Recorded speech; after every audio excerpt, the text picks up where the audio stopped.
We start with a clean Ubuntu server. 3 commands: clone the repository, set permissions, and run the installer. The installer detects that Docker is not installed and offers automatic installation. We confirm. It sets up the GPG key, the official Docker repository, and installs everything. Moments later, Docker is running. The service is enabled. Log rotation is configured. We choose production mode. All traffic will go through a reverse proxy with SSL and CrowdSec protection. We enable monitoring, Grafana, Prometheus, and Dazzle. Full visibility into metrics and logs right out of the box. We enter the container registry credentials. These come with your license. Next, domains. We provide the dashboard and API addresses. The installer suggests the API subdomain automatically.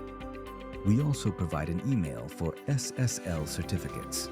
The installer generates unique random passwords for every component: database, message queue, cache, tokens, certificate vault, file storage, and monitoring tools.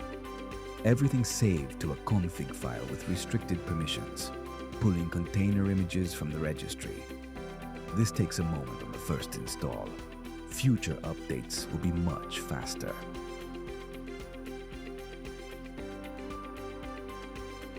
"16 container startup, database, Redis, Minio, RabbitMQ. Each one must confirm it's ready before dependent services move forward. The installer automatically initializes and unlocks the OpenBOW certificate vault. The key and token are securely saved. On every server restart, unlocking happens automatically. No manual steps required. Second pass, this time with the vault unlocked. The API starts, the dashboard follows, and finally the reverse proxy. 16 out of 16 services running. The API is responding. Installation complete. On screen, we see a summary. Application URLs, first login credentials, SSH tunnel commands for the admin panel and monitoring, and proxy configuration instructions with SSL certificates. All passwords saved in a single file.